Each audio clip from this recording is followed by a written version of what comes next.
2,000 years after the gladiators, our sports still center on contact, which can be scary for parents who miss the days of stickball wounds that max out at a scratch, a cut, or worse, a boo-boo. But one overlooked Olympic staple might be your best chance at convincing your kids to try a safer option, and it involves a sword? Fencing is one of the safest sports in the world.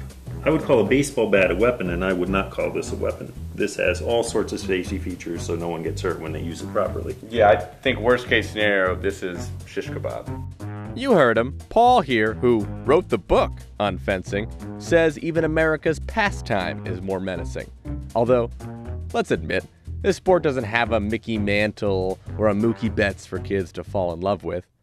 But it does have an Inigo Montoya. What drew you to fencing? Well, I watched The Princess Bride. My name is Inigo Montoya. You killed my father. Prepare to die. And do you know the movie The Princess Bride? Yeah.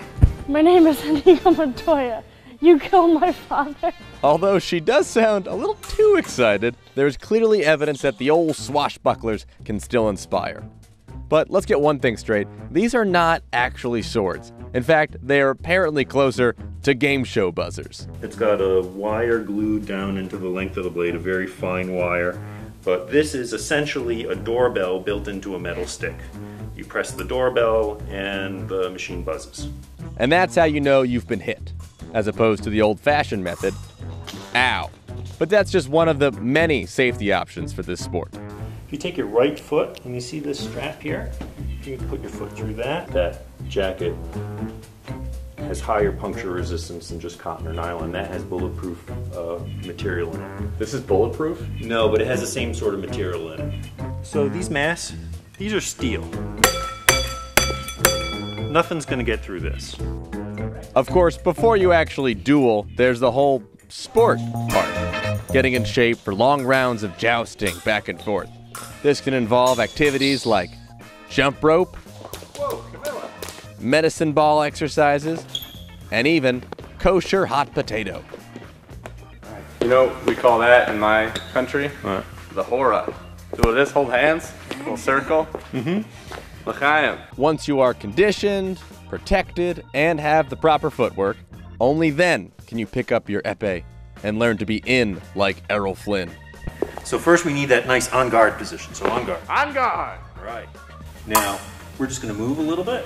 So we already knew how to do advancing and retreating from our footwork. When I lower my sword, that's gonna expose some targets. So I want you to extend with the arm, aim, good, and then you hit, right. So we're moving. So that's your first attack, your first offensive action.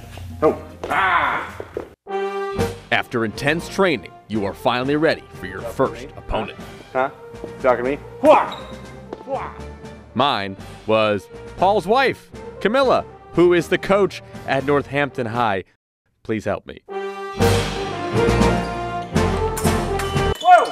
Whoa! I didn't even see you move. What is that? What is that? Ah, you stabbed me in the calf. You're toying with me, right? Just a little.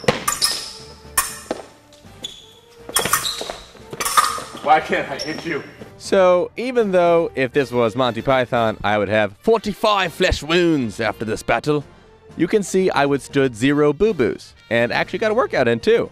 And this is something both the parents and kids can enjoy taking a stab at. You know, what could be more fun than whacking someone with a sword? That's like every kid's dream, right? And your mother won't tell you to stop.